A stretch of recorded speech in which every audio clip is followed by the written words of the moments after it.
I-PAC পার্টির in charge, তার মানে কি তিনি তার দলের কর্মীদের বিরুদ্ধে জাসুসি করছেন এদের মারফত? দলের নাকি আইপ্যাকে যাবে কি করে? আইপ্যাকই তো প্রাণ বটেই তো।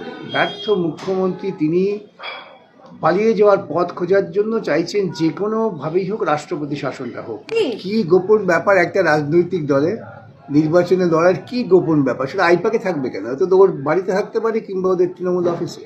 আর একটা দল সে কাকে প্রার্থী করবে না করে, এটা কি গোপন ব্যাপার হলো? প্রার্থীদের নাম তো দেয়ালে দেয়ালে ছাপিয়ে ছাপিয়ে ঘুরে বেড়াবে। কেন মুখ্যমন্ত্রী ফাইলগুলো ওখান থেকে নিয়ে গেলেন? কেন তখনই মুখ্যমন্ত্রী গ্রেপ্তার করা হলো না? তিনি গুন্ডামি করবেন, রাহাজানি করবেন, আর তদন্তকারী সংস্থা চুপচাপ বসে থাকবে? ইতিপূর্বে মনে আছে আপনাদের সারদা তদন্তের জন্য যখন রাজীব কুমারকে সিবিআই জিজ্ঞাসা করতে এসেছিলেন, তখন নতুন দৃষ্টান্ত স্থাপন করলেন তিনি। মুখ্যমন্ত্রী হিসেবে গিয়ে সিবিআই আধিকারিকদের আটকে দিলেন এবং তিনি ধর্নায় বসলেন, কার্জন পার্কে বসে মন্ত্রিসভা চালাচ্ছেন। মানে এইসব নাটকে উনি অভ্যস্ত। আর ওর ভক্তরা ল্যাস তুলে এটাকেই মনে করে সাংঘাতিক বড় কাজ। এবং তারপর আমরা দেখেছি যখন নারদা ইনভেস্টিগেশনের জন্য গিয়েছিল সিবিআই, তখন উনি দৌড়ে চলে এলেন এতে নিজাম প্যালেসে। এখন আবার এই দুর্নীতির তদন্ত যেখানেই হবে উনি দুর্নীতির তদন্ত করতে দেবেন না। হাইকোর্টে হাইকোর্ট থেকে তদন্তের নির্দেশ হচ্ছে, উনি ঠেকাতে পারছেন না।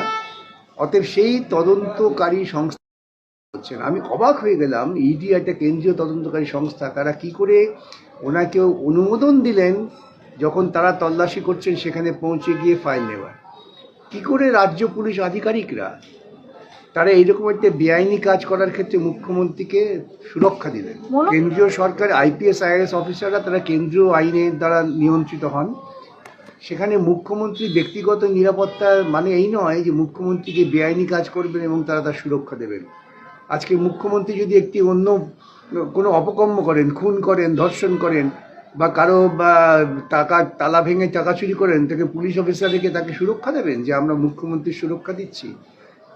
এই নৈরাজ্য পশ্চিমবঙ্গে মুখ্যমন্ত্রী পরিকল্পিতভাবে তৈরি করছেন। তার কারণ আমি এর আগেও ব্যর্থ মুখ্যমন্ত্রী তিনি পালিয়ে যাওয়ার পথ খোঁজার জন্য চাইছেন যে কোনোভাবেই হোক রাষ্ট্রপতি মুখ্যমন্ত্রী চাইছেন মনে মানে রাষ্ট্রপতি শাসন হলে পরে উনি কাঁদুনি গাইতে পারবেন এবং ওর ওই গুন্ডা বাহিনীতে গিয়ে তিনি একটা বিশৃঙ্খলা সৃষ্টি করতে পারবেন। বিশৃঙ্খলা সৃষ্টি ছাড়া এ রাজ্যের মুখ্যমন্ত্রী কখনো কোনো সাংগঠনিকভাবে গঠনমূলক কাজ করেছেন এমন দৃষ্টান্ত কিন্তু নেই। আইপ্যাক পার্টির ইনচার্জ, তার মানে এটা রাজনৈতিক দল নয়। এই যে আমি বলি, আপনারা অনেকেই বলে আপনি কথা বলছেন কেন? দেখুন, আমি যে